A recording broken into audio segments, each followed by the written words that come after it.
Welcome back to another episode of the Screen Addicts podcast. I am one of your co-hosts, Slammin' Steven Sosa. And today we are going to be talking about all things wrestling, pro wrestling that it is. And this pretty much because WrestleMania X7, WrestleMania 40 just happened this past weekend, the two-night event.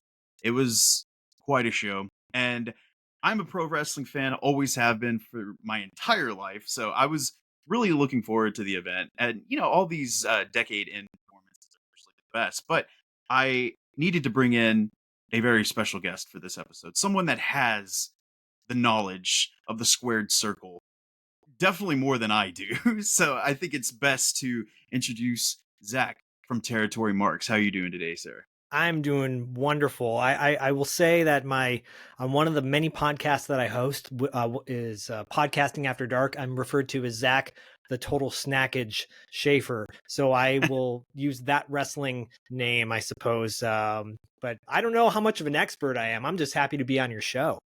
Oh no, I'm happy to have you. And as I had mentioned, we're going to be doing a review of WrestleMania X7. And I know this isn't typically a wrestling podcast, and we have done episodes that we've discussed certain events that have transpired, but Screen Addicts, we watch whatever we want on TV, and this just happens to be one of them. And I also, to keep it within the realm of the Screen Addicts podcast, we are going to be doing a ranking system as we usually do. And today's ranking system will consist of pro wrestlers and their greatest performances. I mean, that could be loosely stretched because I don't think there's ever really been a pro wrestler that's had an Academy Award worthy performance, but we are going to be ranking our top 3 performances by any wrestler, and we'll be doing that later on. And I will, of course, put a timestamp in there because we've had some discussions before. We've had recently watched our headlines went on too long. People said, "When do we get to the topic?" I'm like, you know what? I'll put the timestamp in there so that way you can go straight to the topic because, and especially in this case, because like I said, this isn't typically a wrestling podcast, and I don't know if people are going to be too keen on the whole concept of what or who is a star attraction now. Because I think to get into it, I think that wrestling now is at a all-time fever pitch, and I'm excited about it because now Agreed. it seems like everybody's really excited about pro wrestling again. And it's hit its lulls, it's hit its high marks. You had the classic 80s era, you had the attitude era, you had the in the 2000 the ruthless aggression era, and then now it's like they're still trying to figure out what it is now, but it just seems to be on a global pitch. And Zach, I mean, so what are you as a fan of wrestling? Or you know what, before we get into that, how rude of me to just completely dismiss our recently watched segment. And see, that's how excited I am about the whole wrestling talk. And if you've watched anything recently that you would like to share, of course, please do so. Well, I mean, we're coming off the heels of WrestleMania from yesterday over the weekend. And my son and I have been watching wrestling probably for the past 5 years. I'm a diehard wrestling fan. I've been following it since the early 80s. Obviously, Territory Mark is a reference to 80s wrestling, 70s, 80s, and early 90s matches that took place in the territories besides WWE/F, NWA, AWA, Florida Championship, World Class, Big Time Wrestling, et cetera, et cetera. I mean, we literally just watched WrestleMania, the Sunday Night WrestleMania, and had a blast. I will Mm. say it was probably the most enjoyable WrestleMania I've seen in years. Oh yeah. To be honest with you, the final match was possibly the most enjoyable final match of WrestleMania that I've seen since Hulk Hogan versus the Ultimate Warrior. Oh yeah, you're going way back. Yeah, man. Like Yeah. I was really, really happy and pleasantly surprised with the overall matches throughout the weekend. And it's also a thing nowadays. You know what? We'll just get right into it. Yeah, With WrestleMania, it's become a two-night event, and they have been doing that for the past, I guess, 3 or 4 years now. And right. I do want to say that is definitely because of New Japan Pro Wrestling's Wrestle Kingdom. If Wrestle Kingdom had never gone to 2 nights, I don't think WrestleMania would have gone on to 2 nights because they see that as a benchmark that they want to surpass as well, which I think they have. And so Agreed. WrestleMania, and if anybody wants to go back and watch all of them, the entire WWE catalog is on Peacock right now. I know that there's going to be a transition to Netflix in the coming years, but if you want to go back and watch this event and all the other previous ones, Peacock is definitely showing all of them. And I also find it interesting how night one and two of WrestleMania has been. You would think, oh my god, that is a lot of wrestling. That is too much. I Right. mean, this is going to be too much. And then even sometimes I'm guilty of saying that. I'm like, wow, there's going to be like 5 hours of wrestling 2 nights in a row. And then here I am kind of wanting more of it. Because if the show is good, you want more of it. If you're into a television series, that's great. You want more episodes. If you want a good movie, you can get sequels that are great and just stuff like that. And I will say that night one in the past few years has actually been better than night two, Agreed. except for this year. And Right. I think that that was done on design too, because I said, man, night one's been so much better than night two that we've got to do something to ramp up night two because it's been surpassed the last few years. And I think that this was the first year that they've been doing the 2 night event where night two actually excelled far more than the first night. And that's not to say that night one wasn't bad. It's just that the event was that good. And I know that with Vince McMahon leaving and all of creative has been pushed over to the Endeavor side of things with Paul Triple H Levesque in charge of everything. You can really tell that this whole show has this more of a sports feeling to it. You know, the graphics, the camera work.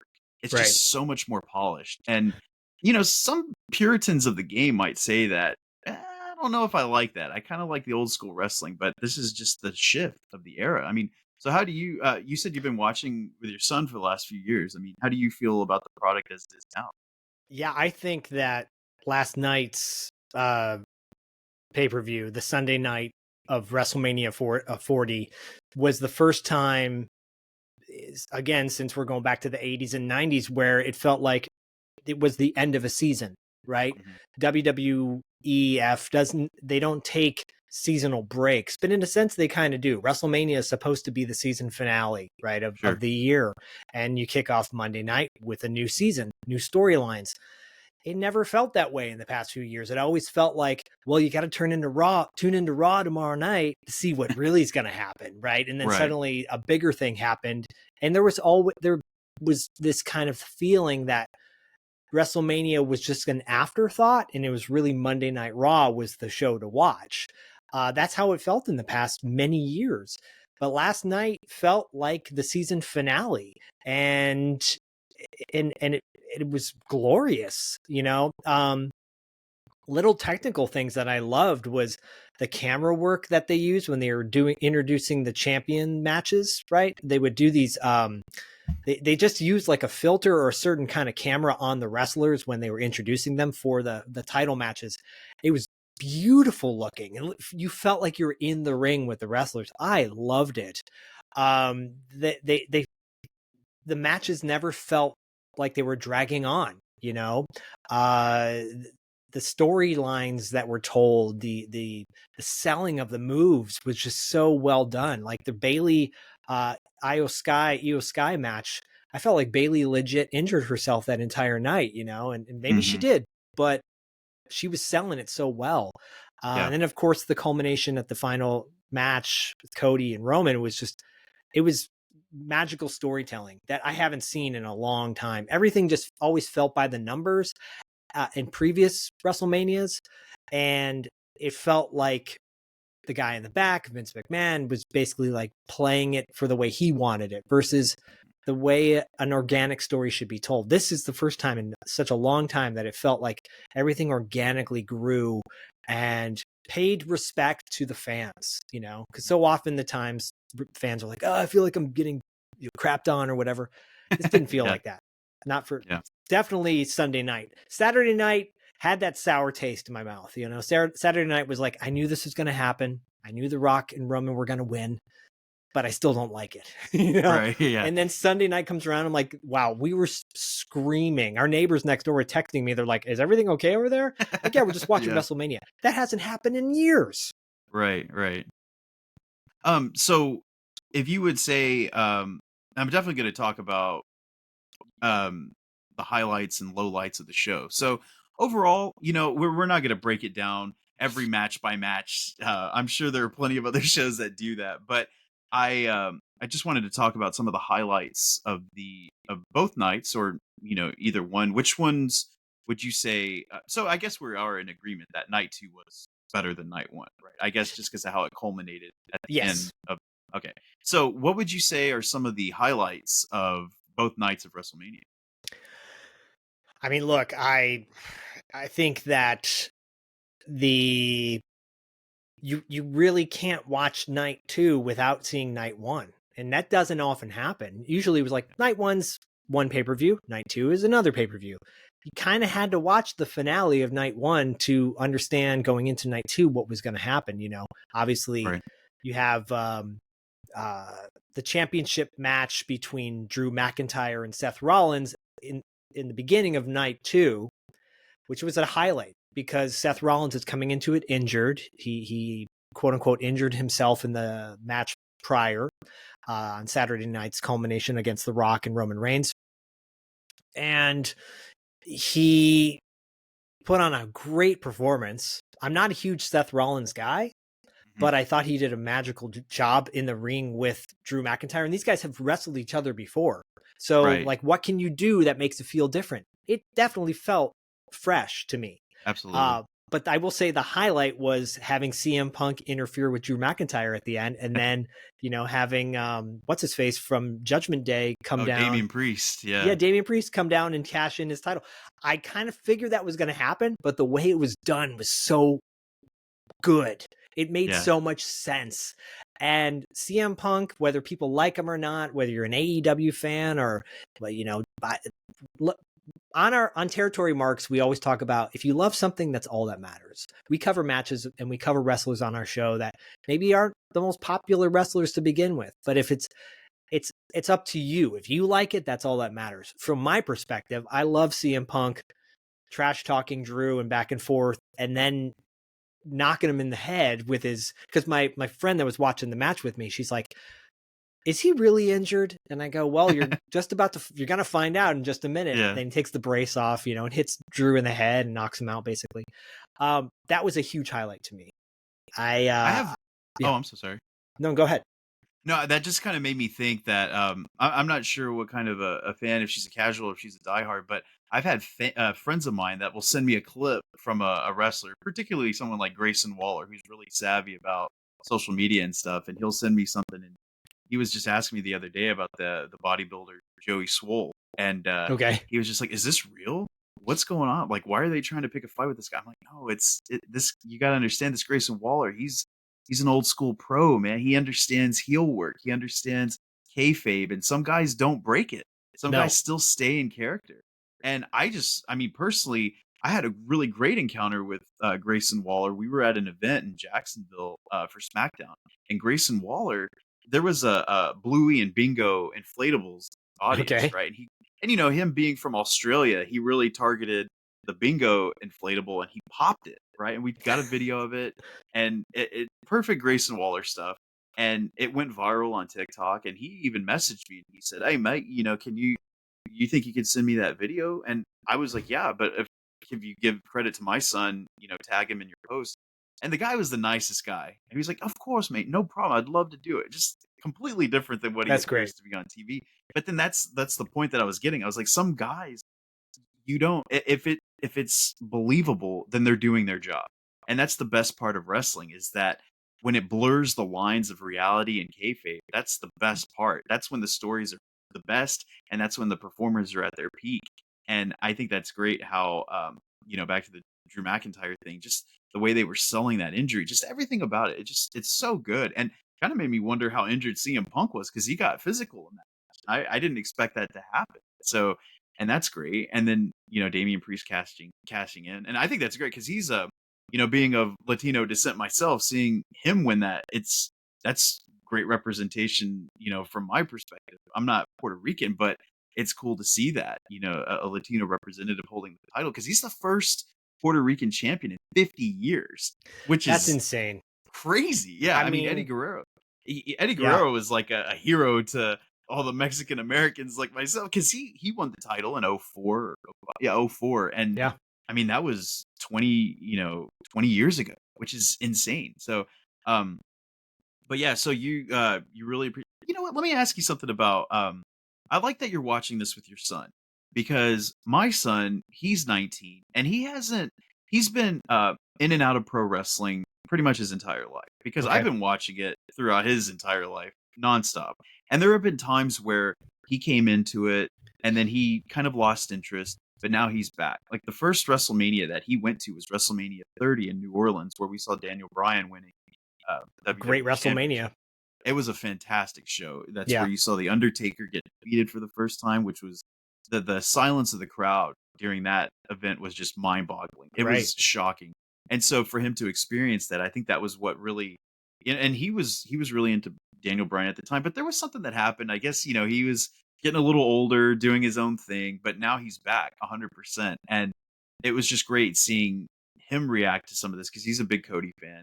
And I think Cody speaks to that generation from him and younger kids because that's just like he just has that appeal, that kind of John Cena-esque Superman type quality that appeals to that younger demographic. And you said that your son's been watching it. I mean, has he been watching a long time? And who are some Oh of his yeah.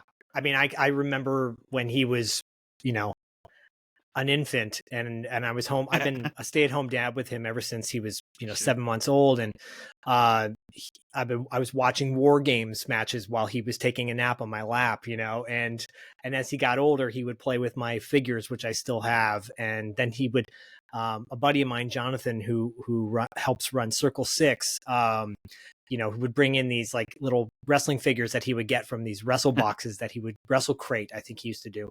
Oh, yeah. And so he was doing imitating Sting. He dressed up as Sting from one of his first Halloweens, and Nice. Surfer Sting, Oh, yeah, yeah. and we grew up like he would watch it with me. Wasn't as invested. Cody Rhodes is definitely, and I agree with you, he's an X factor. He's finally a face that the company has that I think a lot of people can get behind because he has such a lineage, and Mm, it's such a lineage that is kind of controversial, because I was explaining to our friends that we had over that Dusty Rhodes wasn't treated with respect when he came to the WWF, and this right. is a guy that should be treated with respect. And it wasn't. Triple H is a student of the game, and I think so many of his kind of peers are as well. Randy Orton, uses the Garvin stomp, and he does like a Harley race type moves, and it's like these Yeah. are things that should be continued on versus new innovative stuff. And my co-host Paul London, who's obviously a former WWE wrestler and still Yes. wrestles and has a kayfabe academy,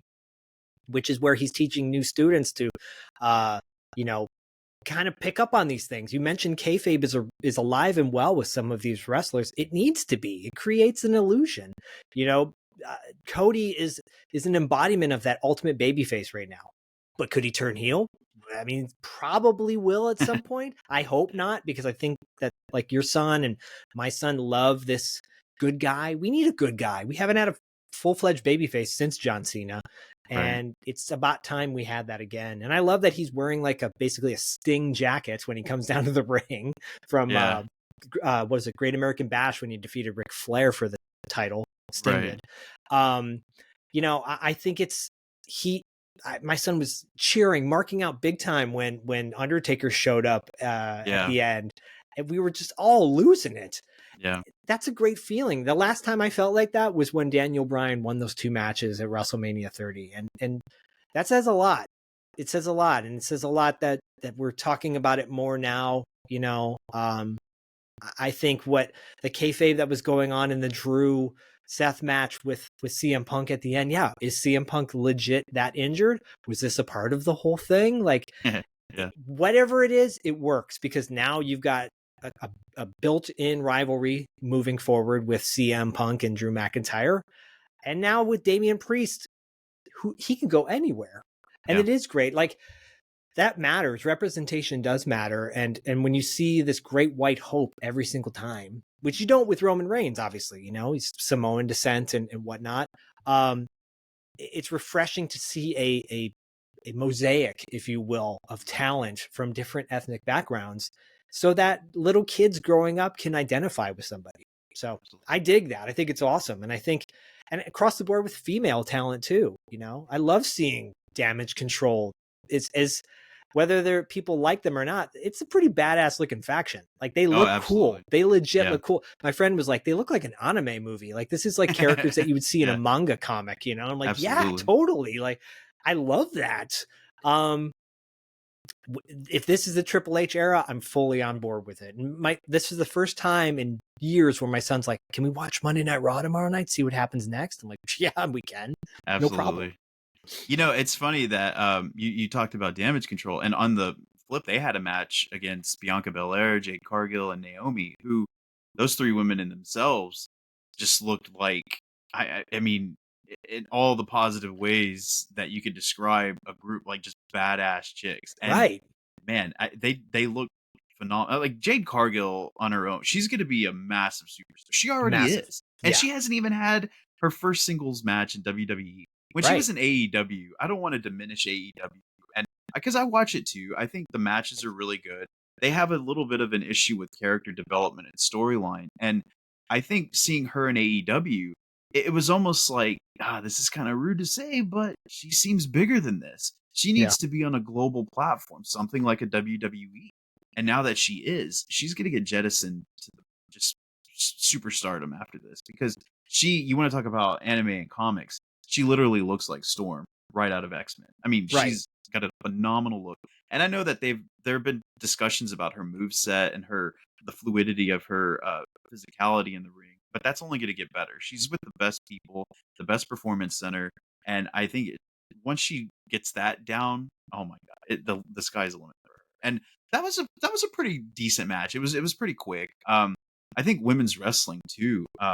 It's just at a all time high, especially, and that goes across to AEW as well. Like the women performers now are just so good, and I think having Rhea and Becky Lynch for the opening night match, that really sets a standard, a template, if you will, for what two women at the peak of their ability can do, because they both look tremendous. They both have just loads of history, and the right person won. Rhea, on the flip side to that, is also a superstar, and you can't deny that. And I like how anytime in the past, it always seemed like if there was somebody that was on the horizon, someone that could just be the top echelon, they would get demoted or pushed over for Right. some either personal or petty reason. And Right. it really used to piss me off, because I would think, what do you have to do to get some of these people over? Do you not want your company to be bigger? And I Right. like how Triple H is the complete opposite of that. If he sees that the crowd is responding to someone that's going to be a superstar, you know what? You're going to get a shot. And I think LA Knight is another one of those wrestlers who, he's got the total package. And I remembered watching him as Eli Drake on Impact and NWA. And this Right. guy, man, he promo like the best of them. And he looks just jacked to the gills. And I like seeing his overall presence and having him coming in there. And I know that he had to kind of take a back step when big guys like CM Punk were coming back.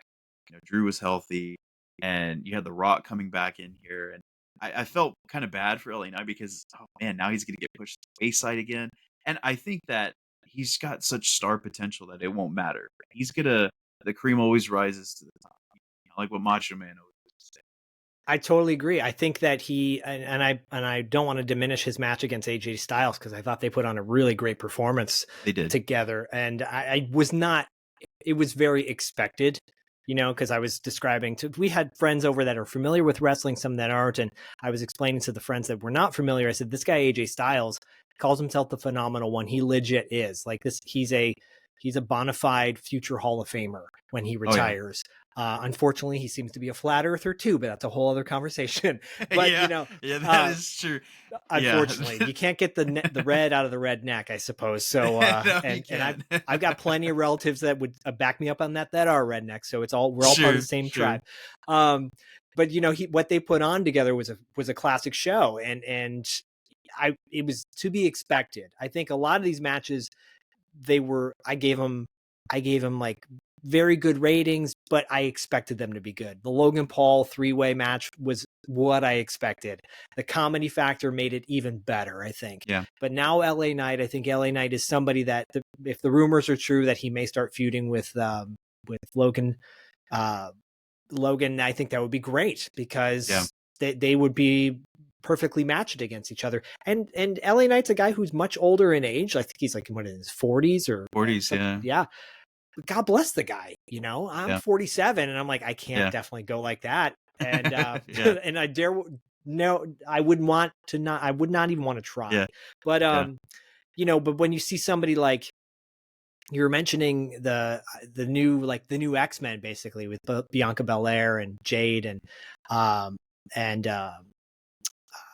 Naomi. Naomi. Yeah, the Yeah. three of them looked so I felt, I will say their entrance felt sloppy, almost like they were too excited. They didn't know what was going on. Yeah. And it took Yeah. them a minute to get going.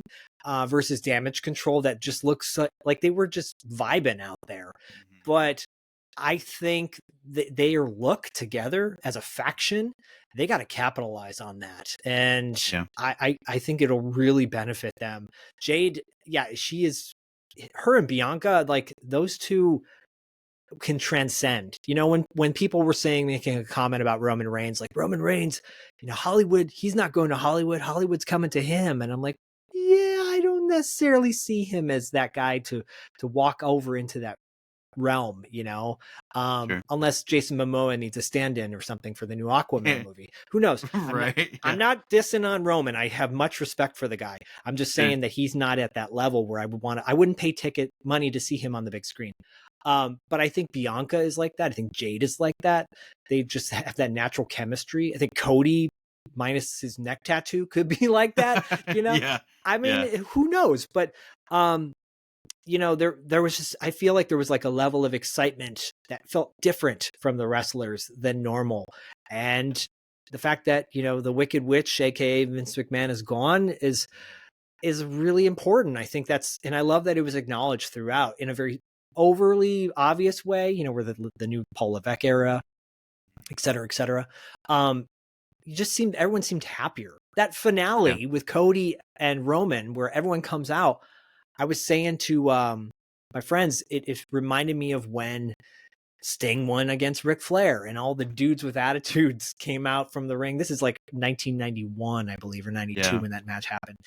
Because I know they kind of did it again with Sting won the championship in the NWO with the crow makeup on. It's a different vibe, guys. Everybody should go back to watch Sting against Flair at Great American Bash. It was totally different vibe. Yeah. It reminded me of that, where everyone's just out there partying. When's the last time we saw something like that in a WWE ring? You know, Yeah. what, Mick Foley and against you know, Mick Foley and Stone Cold and The Rock? That was maybe the Well, last yeah, I time. guess when Mick Foley beat The Rock on Raw for the championship, that's when everybody Right. came out and celebrated. I didn't even think about that. I was going further back to when Bret Hart won at WrestleMania 10. And that's when, Right. you know, they lifted him up and Owen's Oh yeah, pissed Lex off because Luger he came beat him out. at the beginning. Yeah, exactly. And he defeated Yokozuna and also part of the, you know, the family, the bloodline, which is interesting how Oh all yeah. these years, 30 years later, someone of the bloodline lost. And I, um, I really do think that that was something that felt fresh, even though it was such a traditional thing to do. And yeah, that's crazy to think that it hasn't happened. You would think someone like Daniel Bryan would have gotten the waste, but I mean, he just kind of had his own standalone moment. But I think in the terms of the story, and I've heard the term cinema thrown around quite a bit, which it is true. It feels like a movie.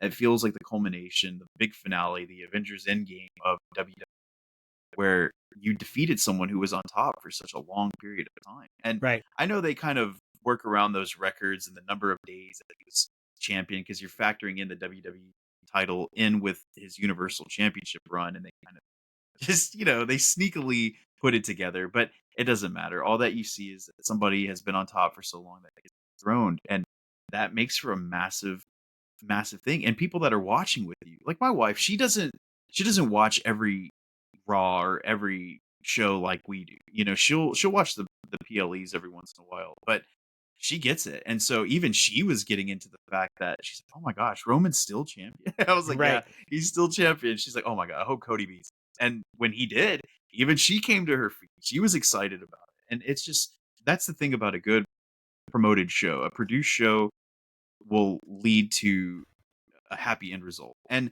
I think that you know, there were some low lights in the show as well, but you know, there wasn't really too many things that bothered me. What's funny is that some of the matches that you felt lacked some kind of star power, they had to amp it up with something. Like, for example, the Rey Mysterio and Andrade versus Great example. Santos and Dominic.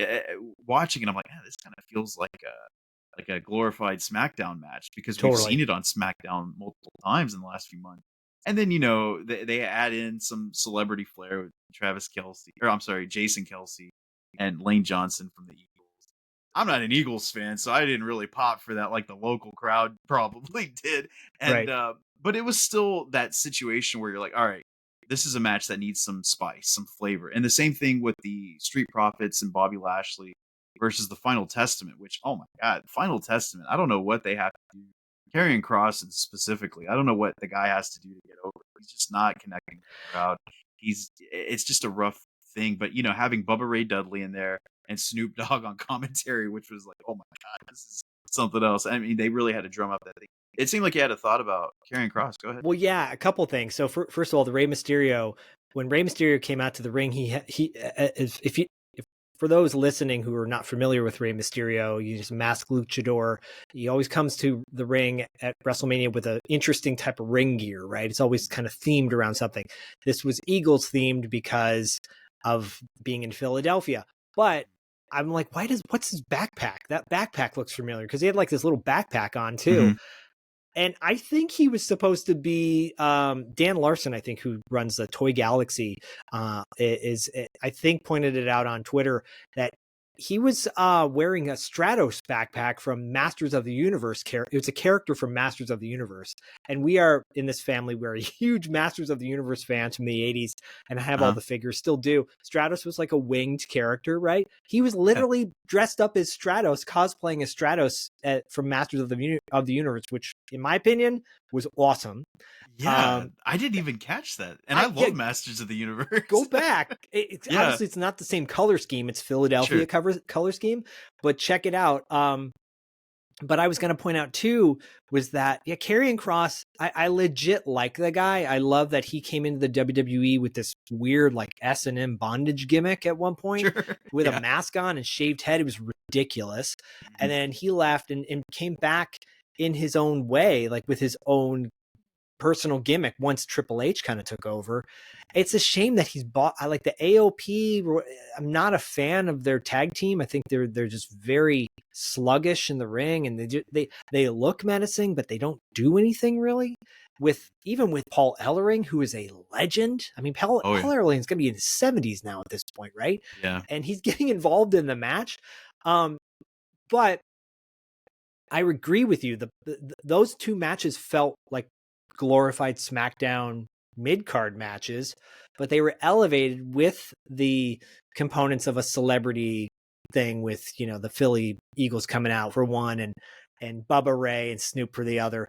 Those added elements made it better. I really hope that Andrade like hits in the WWE now. I know Santos I'm not into. I just don't like his gimmick, but I really hope that Andrade takes off because he legit feels like he could be a, you know, U.S. title holder. We'll see. But yeah, those to me were probably the two low point matches of the overall pay-per-view, but they were still fine. Like, you know, they were just fine. I'm happy with them. I'm content with that. You gotta have a bathroom break at some point. Yeah. And what's funny is like some of the ones that you think might be the bathroom break ones tend up being the highlight matches. Yeah, okay, to take a little bit of a side quest here, what do you think of the new Masters of the Universe series on Netflix, the Kevin Smith animated series? I love it. Yeah. Okay. Yeah, I mean, it's one thing that I've really tried to work on over the years is like not listening to those negative people. And again, like I go back to the theory of the idea of like, if you like something, that's all that matters, you know, like Buck, like Don Cheadle says to Luis Guzman, or Luis Guzman says it to Don Cheadle in Boogie Nights. But Don Cheadle has his cowboy outfit on.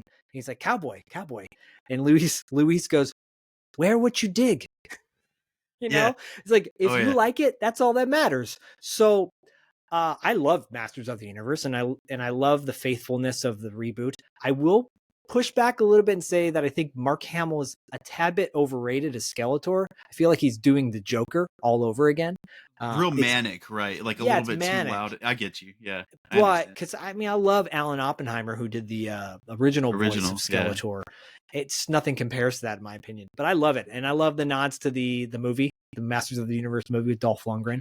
yeah, And the toy lines that are coming out are amazing. Yeah, I'm fully on board. The season finale that came out a couple months ago. I mean, I practically cried at the end of it. I was like, this is yeah. exactly what I hoped it would be. Yeah, both finales of both of those seasons have been really good, and the twists that you have, because even in season one, where it seems to be Tila's journey, and I'm like, I love Sarah Michelle Gellar, but where's he, man? This is Right. kind of I odd, agree. and I guess I'm like, okay, well, we're trying to progress forward into something here, a bit more of a dominating storyline, which was still good, but then when Prince Adam comes back, gosh, this is this is good. This It's got to all of be it, that. all of it is good. I will also say too, I'm not a huge fan of the new Man at Arms. When she calls Tila T, I'm just like, Yeah. I get that. It doesn't. Who knows where this takes place in the timeline universe and what kind of language they're using? But don't call her Sling. T. It's just kind of Right. silly. But I love the overall casting choices and the costume decisions that they've made, and you pulling Gwildor into this thing of all Yeah. things, it's like, Yeah. how rad is that? Come on. Yeah. So, and we used to cosplay as a family for Master of the Universe stuff. You can see it on my personal page. We just Oh went yeah. gaga over it. So anyways, That's so good. Yeah, that cosmic key, man. You gotta have a Cosmic replica Key. of that. Yeah. It's so I see that people are sharing that around on social media. It's just a picture of the cosmic key, and people are like, this is the most uh advanced and superior musical instrument in the galaxy. And of course people are like, what is it, what I does want it to see a do? Cosmic Key versus a Saxaboom from Tenacious D. I want to see Jack Black on the Saxaboom versus Yeah. I don't know who you could get, because the guy who played Gwildor is no Is longer it with Billy us. Barty? Billy Billy Barty, Barty yeah, was, yeah. yeah, he was great though. How about Jack Black just play the cosmic key? He could do both roles. Well, Yeah. yeah, Kyle Gass doing the Right. Right. you have KG on the Cosmic Key and Yeah. Jack Black on the Saxaboom, Sounds and good. yeah, that would be amazing. I think you got match made in heaven right there. All right. So, I guess before we go into our main topic, do you have any more final thoughts or any closing notes about WrestleMania? I think look, at the end of the day, you go back to previous WrestleManias, and people often talk about like, a match midway through the pay-per-view that stood out to them.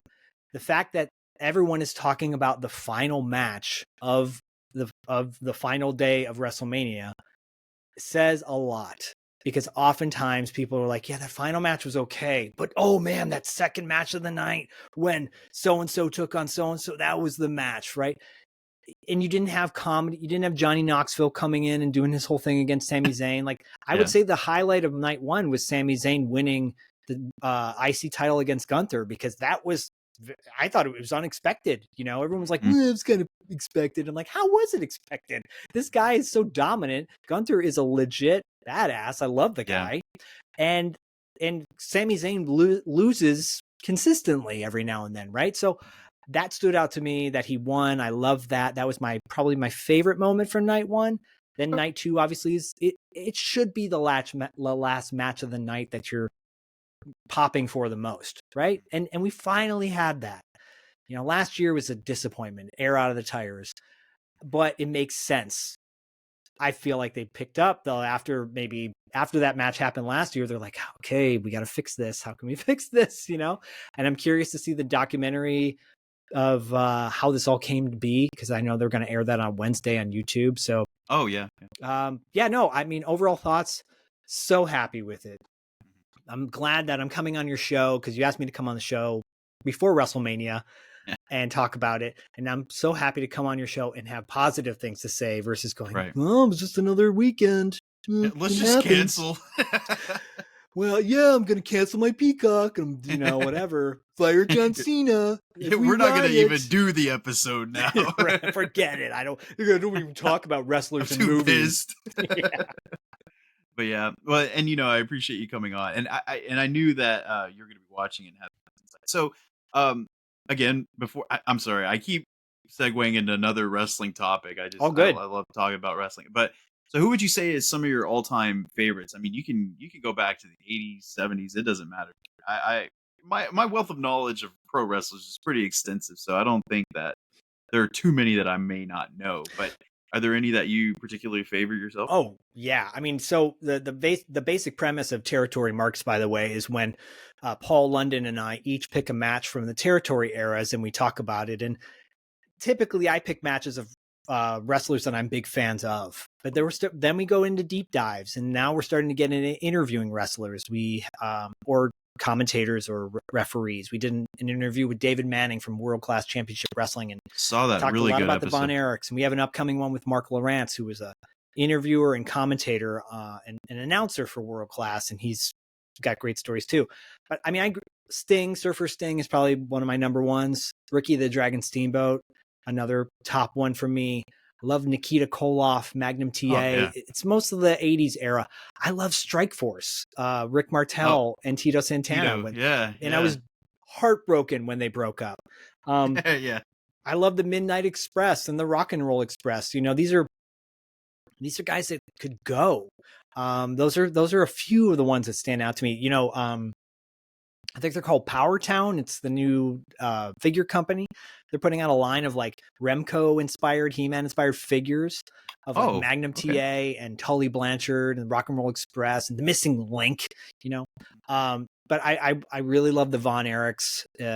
Kerry Von Erich was amazing in the ring, and David Von Erich, and the Great Muta. Yeah, it's mostly those 80s era wrestlers that I grew up watching and to this day still love. And then there's maybe one that people might not know a whole lot about is Brad Armstrong. He's a wrestler who he's related to the Road Dogg, and And Bob Armstrong. exactly, he was Yeah. kind of a jobber. Like he had his moments. He did win the tag team titles in the UWF with Tim Horner, who's another great one. But Brad Armstrong could go in the ring, fun to watch. And he was one of those guys that you never knew, like, even though you figured he was going to lose in the match, he still gave you that hope every now and then. Right. Yeah. But my last one that I'll mention is Flying Brian. Before he went crazy, I loved him as a Yeah. babyface. Oh, and Sure. sorry, the Steiner brothers are my favorite tag team of all Of time. course.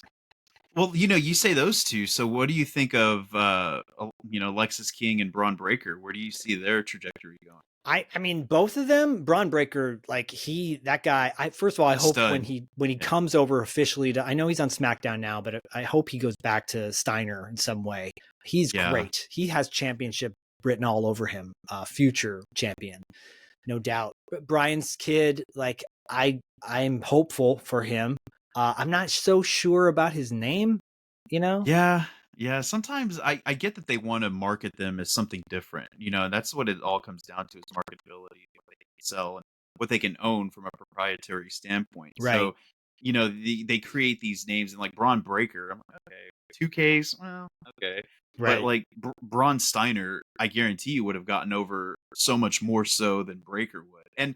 But again, I get that they're trying to fashion it into something that WWE can monopolize in terms of Yeah.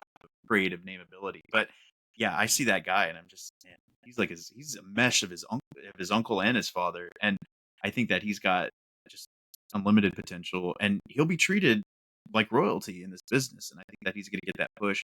Lexus King, I don't know, there's something kind of missing. Even when he was in the Varsity Blondes on AEW, there was just something that was kind of missing from him. It's almost like, I don't know, he does have a personality. He has pretty decent in-ring ability, but I don't know. It just doesn't translate as well as Braun Breaker does. But I'm going to tell you some of my all-time favorites, and Please. you'll definitely get these. I'm from Amarillo, Texas.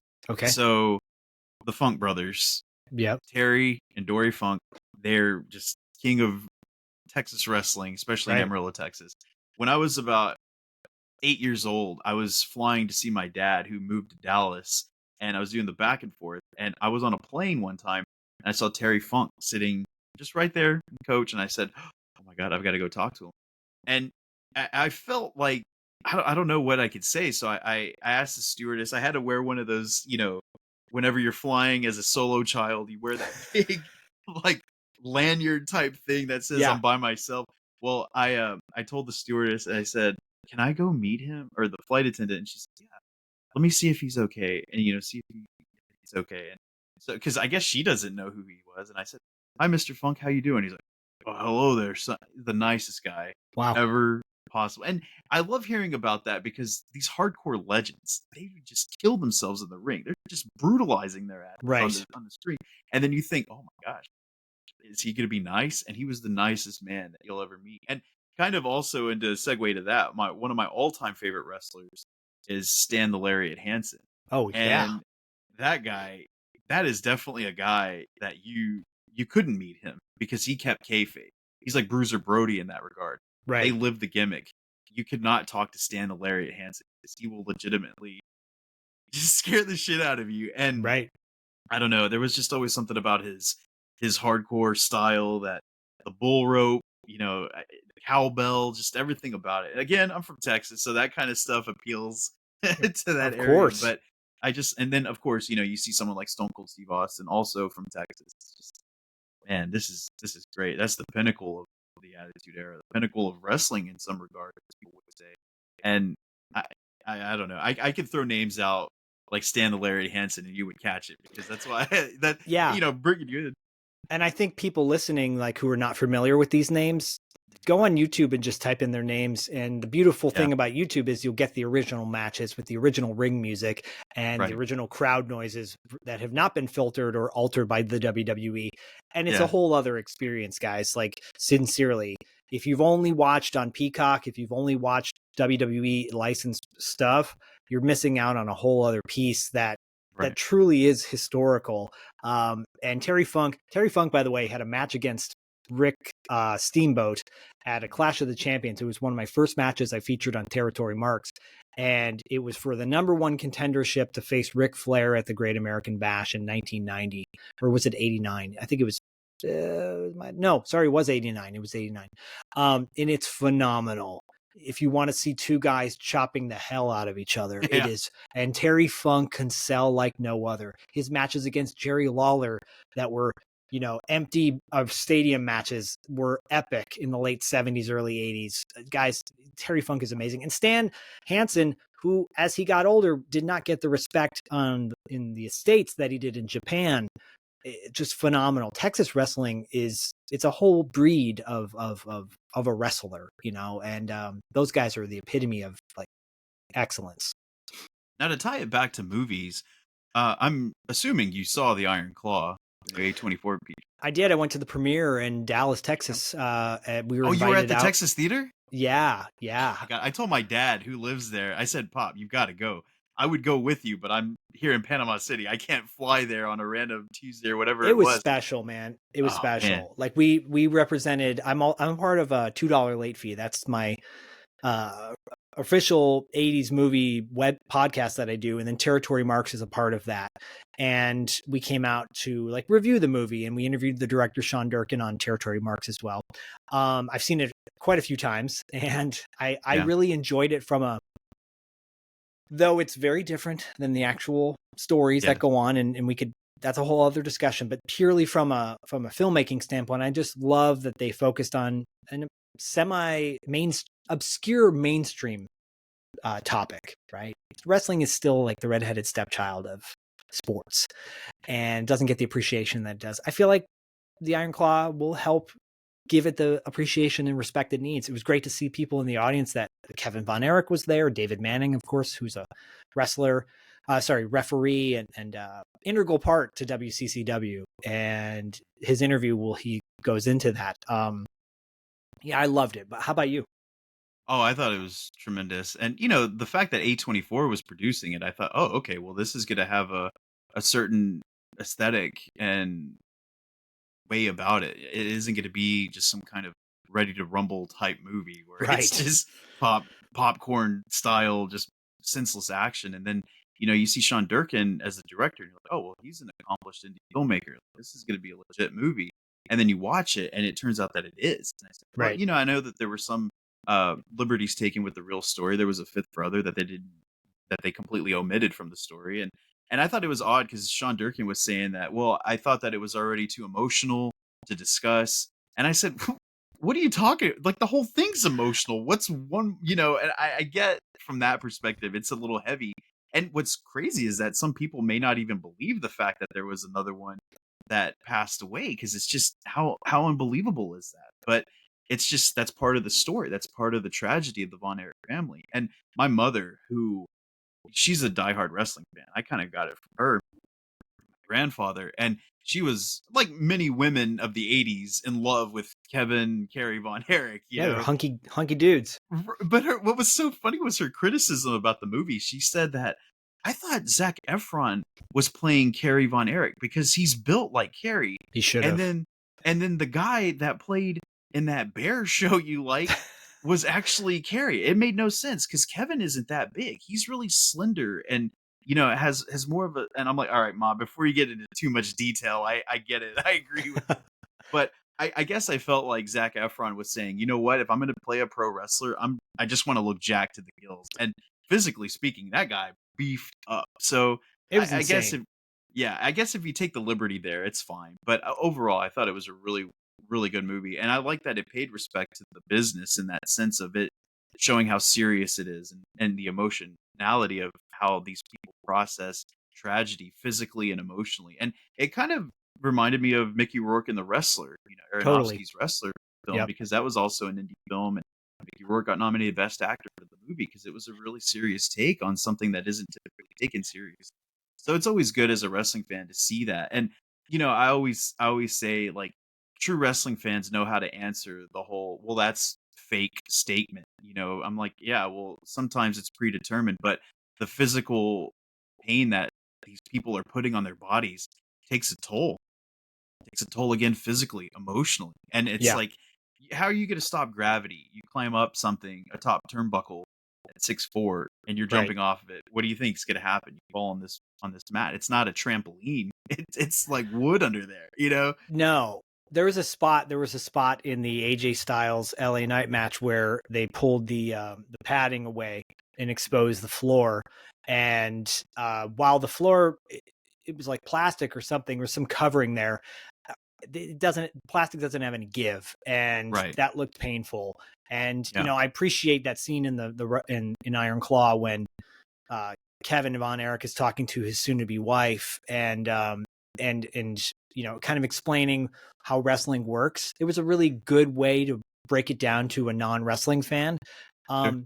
I appreciate that in the Blu-ray version, or the digital version that just came out, in the beginning of the movie, it says inspired by a true story. Oh, So, yeah. which I believe was added after the fact. And I think that's Oh, I didn't even important notice. because I didn't notice it in theatrical release, because I saw it in the theater twice.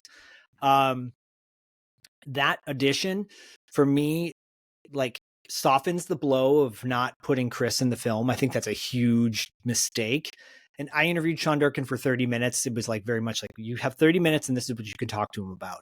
And Yeah. obviously we did touch on that a little bit. And it's like, look, it is what it is. The movie's already made. You can't go back and remake it. What are you going to do? Right. I would love it if someone took this and made it into a series, whether it be on Yeah. HBO or Netflix or whatever.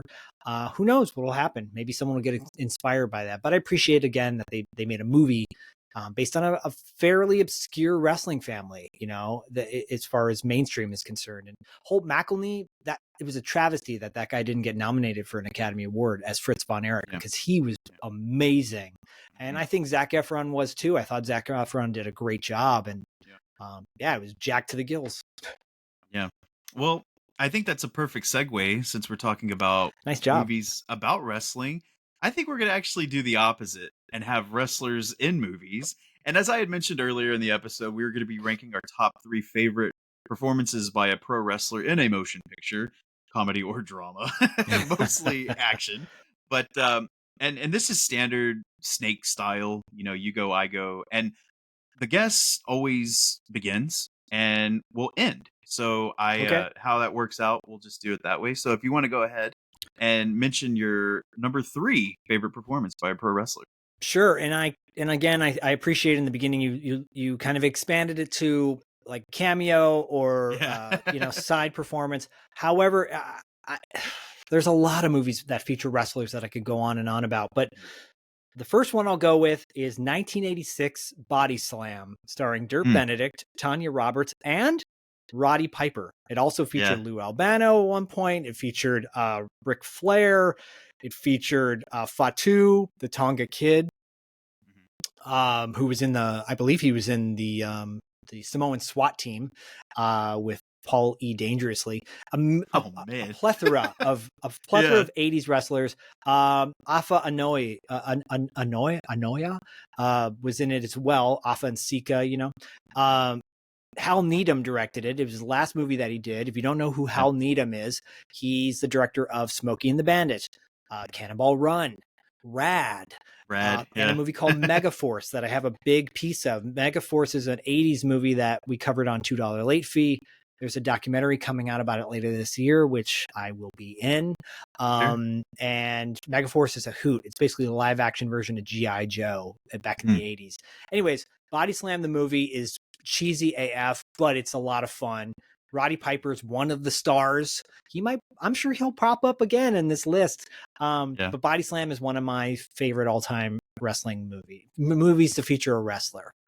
Sounds good. Have you I was seen kind it? of Have going. you seen it? Oh yeah, yeah. Okay, It's an good. '80s staple. Yeah. I Okay, think good. that I think that I was kind of going with performances individually because if you put movies like that as a whole, there are a couple that feature a lot of wrestlers, and I mean that one's definitely a classic, but not a lot of people remember that movie unless No, they're of a certain generation of people. But no, that's a good solid way to start. But my number three is actually a multi-layered performance, and it's almost Inception style, and that is George the Animal Steel as pro wrestler Tor Johnson in Ed Wood. nice And choice. I'm always been a fan of schlocky sci-fi movies, best worst movie type of guy. And Plan 9 from Outer Space has always been just one of the best worst movies ever made. It's one that you watch to just kind of make fun of, but then there's a certain endearing quality to the way Ed Wood performs. And the in the original, Tor Johnson was a pro wrestler himself, and Right. just this big burly bald headed monster, and he was perfectly casted as an inept alien. And who better to play him in the Ed Wood version of Plan 9 than George the Animal Steel? So I always thought, wow, that type of layering is just so funny, and it worked.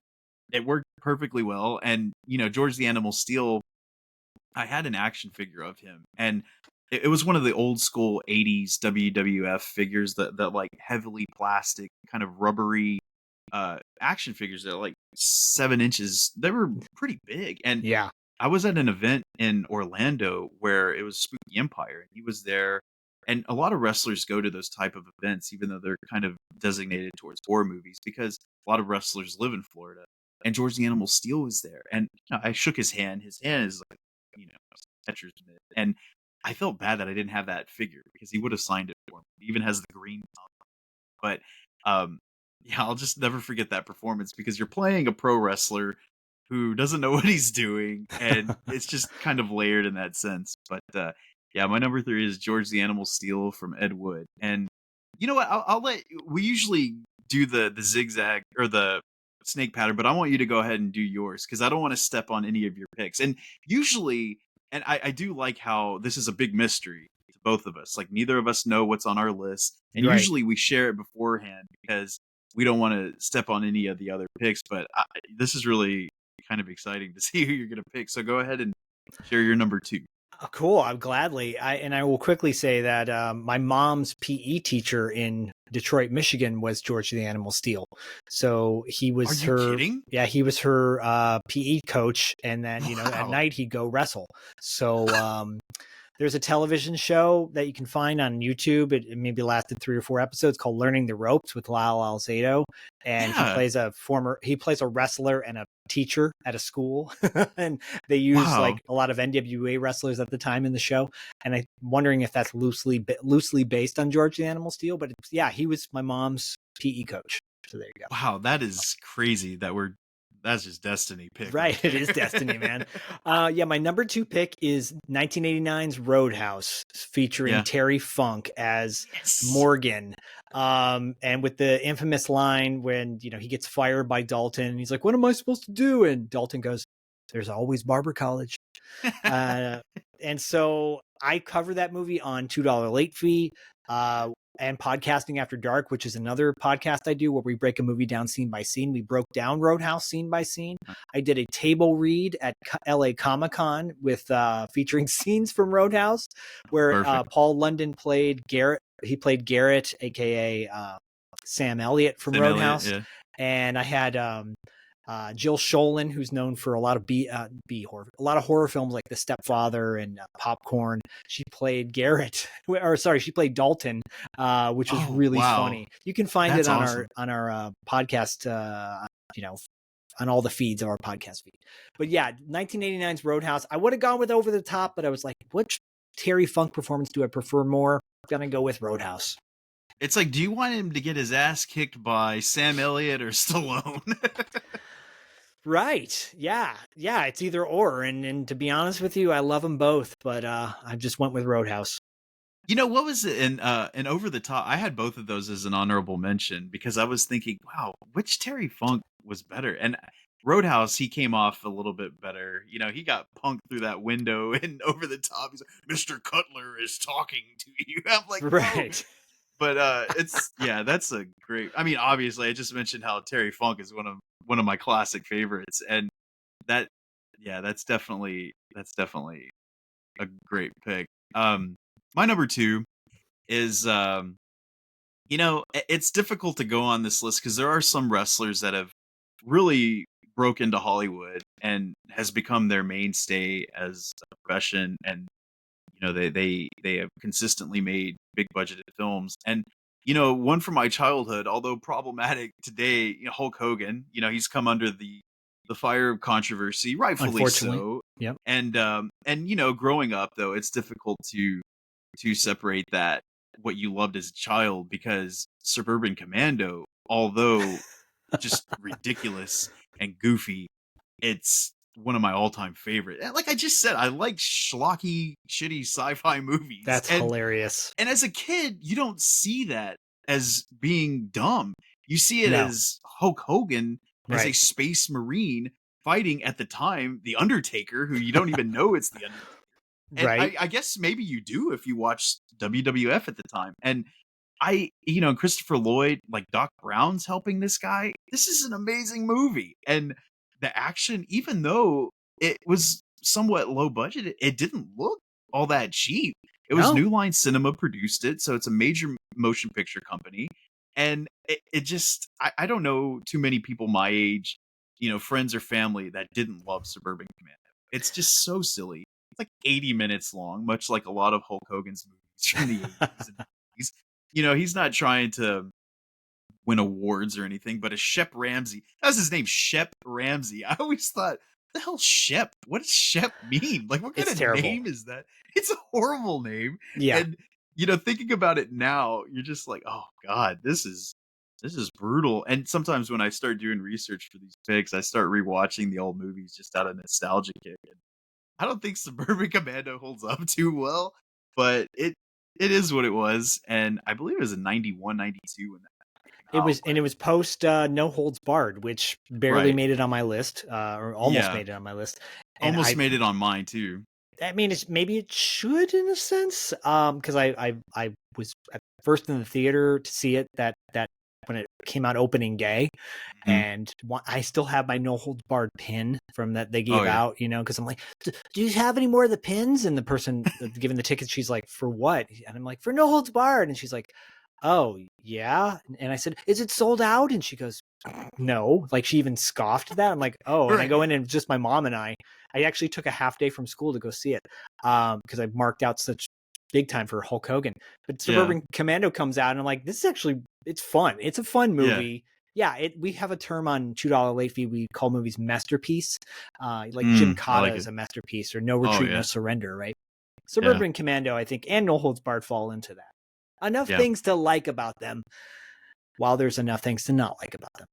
Well, No Holds Barred was one of those movies. It was produced by Vince McMahon, and they had Kurt Fuller as that kind of Vince McMahon tyrant. And I said, you Totally. created a character that is basically, you know, You. you, and do you not realize that he's a complete asshole that nobody likes? Like, Right. maybe he does, it just doesn't care. But and also the featured Zeus, which led them into SummerSlam that year. And Zeus, Tony Tiny Lister has always been he's been in everything. Yeah. Just so many movies, so many one-shot, roles. And he never really took off as a wrestler. I think his strength was as an actor because that's essentially what he became. But yeah, No Holds Bar almost made it, and Stan the Lariat Hansen has a role Right. in that as well. And but I don't know, there's just something wholesome about Suburban Commando. Suburban Commando is great. I will say really quickly, the Zeus, that's what turned me off of wrestling for quite some time, actually, because if he had come into the WWF, this is my own kind of soapbox, world building. I feel like Mhm, if he came into the WWF as Tiny Lister, as the mhm, actor, and said, mhm. Hulk Hogan disrespected me on set and he treated me bad, Right. or like in the real world, I could take Hulk Hogan down in no time, and was shooting. If they did Mhm. shooting back then, but this Right. was the time when WWF was full on cartoon world. Right. And that's why I went over to NWA and I was like, this is 10 times better because it Yeah. felt more realistic. It was, I mean, he had a Z afro on his side of his head. And I'm like, come on, like just be Tiny Lister. That would have Right. changed it all for me, but they didn't do that, and the rest is history. That is a good point because it was literally his character in the movie It was just as was scary, who and he. everyone knows. Yeah. Everyone knew that Yeah. that was an actor, and I'm like, Hulk Hogan was Hulk Hogan. Yeah. Brutus Beefcake was Brutus Beefcake. Come on, like Right. Tiny Lister Rip. is Zeus, right? Yeah. Anyways, He wasn't Rip in real yeah, life. right, with his Shaka thing or Yeah. whatever. Whatever. He's like, oof. Yeah. And not to mention, we got to shout out the Dookie line. I mean, good Lord. Dookie hasn't been that prominent since Green Day. Exactly, agreed. But yeah. All right. So I guess that leaves us to our first. I'll let you go because I don't want to step on yours in case. But Okay, I I don't have a I don't feeling we think might. I think we probably will. And if we do, we'll just share it. So Okay, please, number one. my number one, without a shadow of a doubt, is from 1988. It is They Live. It's Oh, Roddy okay. Piper's They Live. It's got to be for me. I think that movie still holds up today, just tenfold. And if you've never seen They Live, John Carpenter is one of my all-time favorite directors. He was at his peak when it comes to directing movies. Roddy Piper, Keith David is in that, Meg Foster. It's got an amazing cast, amazing soundtrack. It's relevant with subliminal messages and hidden things, and the way politics is now, the way politics is going nowadays. Hmm. You can put it on for anybody now, and they're like, "When was this made? A couple of years ago?" No, it was made in the '80s. Yeah. Yeah. And Roddy Piper puts on an amazing performance. I wish he had done more movies like this and given the respect that he did, instead of Hell Comes to Frogtown is fine, but nothing in my opinion, comes close to They Live. I agree. Actually, that wasn't the same as mine. Wow. I figured that's where you were gonna go. I don't know why, and because like you said, it's one of the most iconic pro wrestler roles of all time. It's definitely the "come here to chew bubblegum and kick ass." Right. I'm all out of like that's one of the most iconic lines in '80s sci-fi action horror, whatever you want to call it. And I think that Roddy Piper really did have a good run there of stuff, and it's kind of a shame he never went on to do more projects. And because They Live, that's a solid movie. It still holds up, like you said. And what there was a couple of other things that he did. I guess he just kind of fell off there in the '90s. He But did. He did a show that didn't go very long called Tag Team with Jesse Ventura, that's right. and that was a lot of fun. You can find the pilot on YouTube of that, and he did a bunch of B movies. It just never came close to They Live, unfortunately. Right. Well, my number one is one that kind of lives in pop culture, still pretty prominent today, and it's Andre the Giant as Fezzik in The Princess Bride. Look at you. That's I impressive. uh, I love that. I love that movie. Just it holds up so well. It encapsulates so many different genres in one film. There was a couple of memes floating around. It's like you want action, you want romance, you want comedy, you want suspense, you want fantasy. Then watch The Princess Bride. Because it Right. has all of them. And Andre the Giant, he plays just this lovable oaf of a giant named Fezzik. And I mean, I don't really think I have to sell anybody on who Andre the Giant is. He's one through.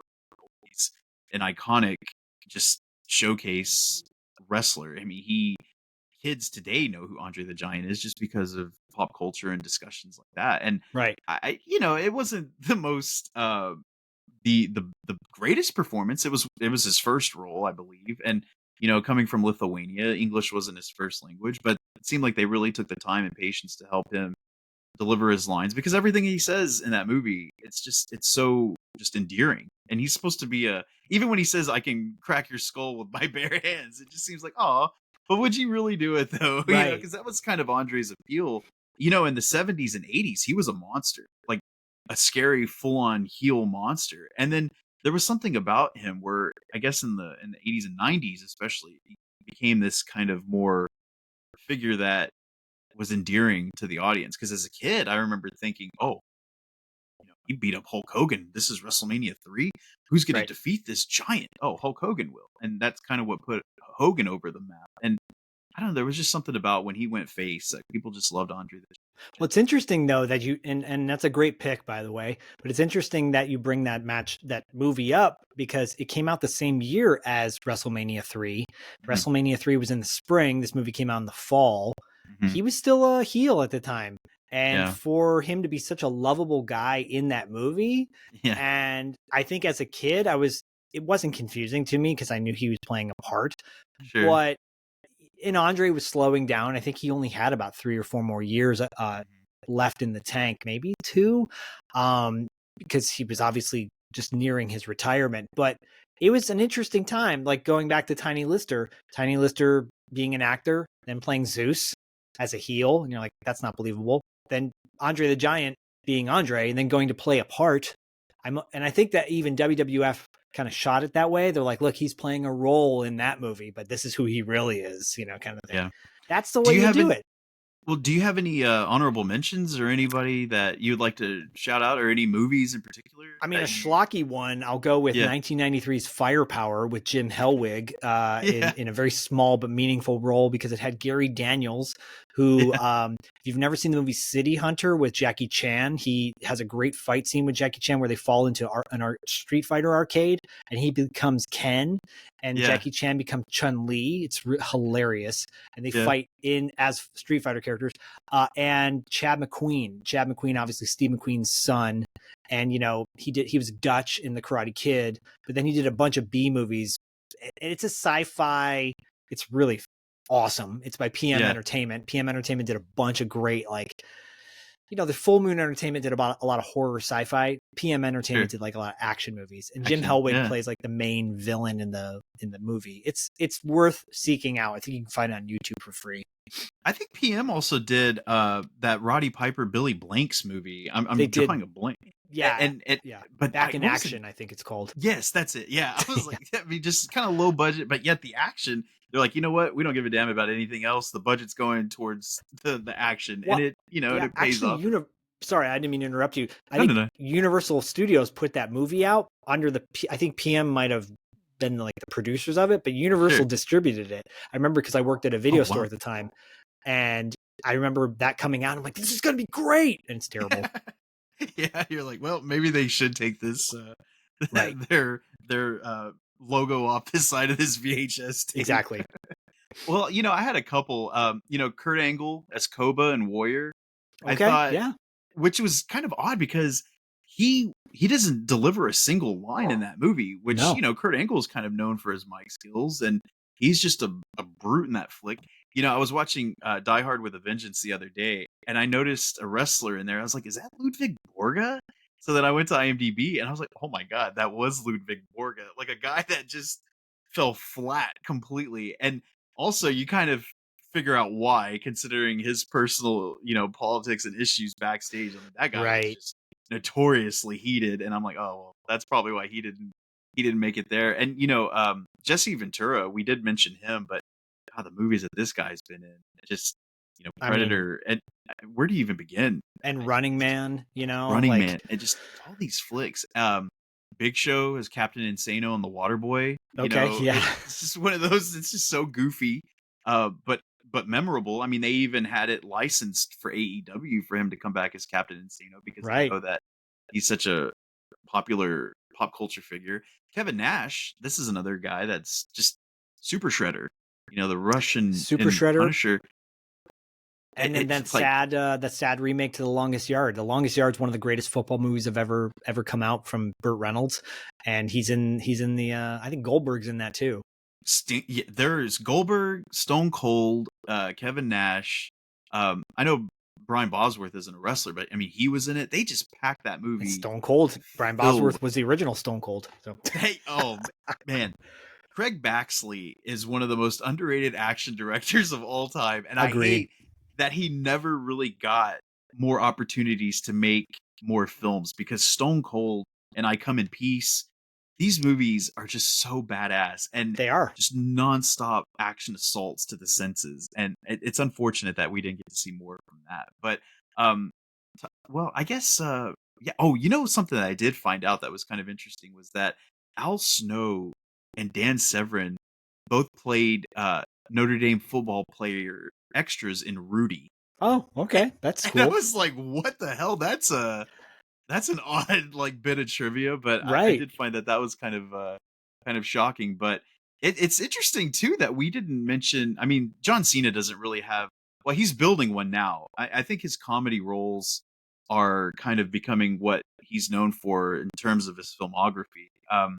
Unless you don't count something like Ricky Stenicki, which just came out. It's kind of goofy, Right. but and we didn't even mention The Rock. I mean, Dwayne Johnson's built a decades long filmography of films, but honestly, I think Batista is actually one that's an actor. You would consider him an actor. I mean, being in Dune and Guardians, like I think he's really owning his craft in the sense of him being a respectable actor. I mean, what do you Yeah. think? Yeah, no, I think he's definitely transcended the quote unquote, wrestler role.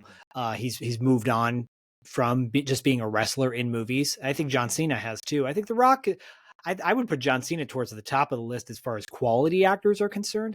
My heart is just in the '80s and Yeah, early '90s, and it always will be for I as got far you. as nostalgia is concerned. So that's where I Sure. pull a lot of my things from. But I think, yeah, a lot of today's audience will be like, "Oh yeah, John Cena was great in Peacemaker. Peacemaker's a fantastic show." And Yeah. The Rock, I think, is he's good for what he is, and he's kind of wearing a little thin on me. That's why I loved seeing him get not not being able to give his strap to Mama Rhodes at the end of WrestleMania 40. Yeah, that was good. I think well, it is funny like The Rock, his best movie is still 20 years old. It's The Rundown.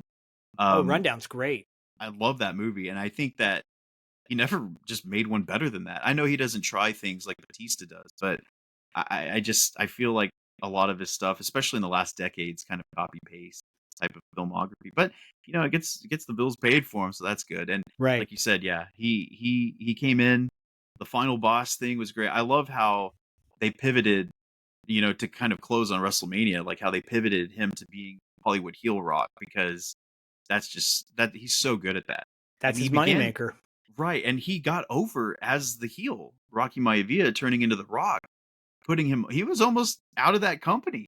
If it Right. wasn't for him turning heel, he wouldn't become who he is today, and I think going back to that was just the right call, regardless of what he says that was the plan all along. I think it's kinda bullshit, but Yep, I agree. it's okay. But the fact that he was smart enough to pivot to it, and it just worked out well. So, in closing that, I guess that's gonna wrap up WrestleMania weekend and this episode of the podcast. And if you have any closing notes, anything you want to share, or any of your posts you want to plug, go for it. Sure. Yeah. You can find me on Instagram, social medias at Territory Marks. You can go to territorymarks.com as a direct link to our episodes, or at $2 late fee, TWO, $2 late fee.com. And on Instagram at $2 late fee. And that we do a lot of fun stuff, 80s movies, soundtracks. If you're into that sort of thing, that's the spot to go to. We are the place to be when it comes to 80s nostalgia. And then I also do podcasting after dark at podcasting after dark, or podcastingafterdark.com. We break down movies scene by scene. We focus on cult movies. So movies like They Live, or John Carpenter's Prince of Darkness, or this week we're breaking down the original Godzilla from 1954. So we are a true cult horror sci-fi movie podcast. That's where you can find me. And my personal stuff, I'm a voice actor too. You can go to Zach Schaefer at Zach Schaefer on Instagram, and all my dad stuff is there. Sounds good.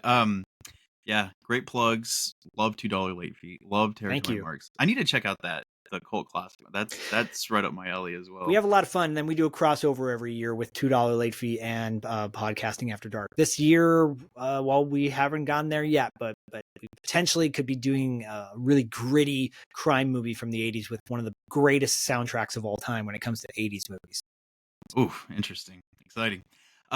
Also, if you want to follow the Screen Addicts podcast, we're literally on all available platforms. And don't forget, Google Podcasts is actually going away soon. It's going to be converted over to YouTube Podcasts. So if you listen to us on Google Podcasts, be sure to make that transition over to YouTube. I don't know if it's a seamless automatic one, but just to be sure, you might want to go and double check because you never know how that kind of stuff works. But also, if you want to follow us on any of our socials, we're at Screen_Addicts, ADDCTS, and we're on Facebook, Instagram, TikTok. And also, if you want to follow our Screen Addicts Fanatics page on Facebook, that's where we get a lot of interaction. We have a lot of listeners on there sharing trailers, sharing just what they're watching. And we love just, even if it's saying, oh, watching They Live. Cool. We'll talk about it. We'll start a thread. Doesn't matter. And also, if you want to listen to my alternative podcast that I have, it's the Real Problems podcast, where I take one film and break down some of the more notoriously bad production issues that film had. It is Ooh. at REEL Problems, and that's literally on all podcasting platforms as well. That show's going pretty well. We're still kind of early in the creative aspect of it. We only have a couple of episodes, but great response for that so far. And yeah, that'd be great. And I'm also cinema_Steven if you want to follow me on Instagram or anywhere else. And Zach, it has been an absolute pleasure getting into the squared circle with you. This has Likewise, my been friend. it's been great, and hopefully we'll have you back on anytime you want to talk. And even if you want to talk schlock or 80s movies, you know, me and my partner Chris, we're both children of the 80s and 90s, so we grew up with a lot of that good stuff. And you know, I'll tell, oh man, they talked about No Retreat, No Surrender, man. This is like one of my all-time favorite movies. It'd be an And honor. absolutely. So again, thank you for coming on, and everybody else listening, adios amigos.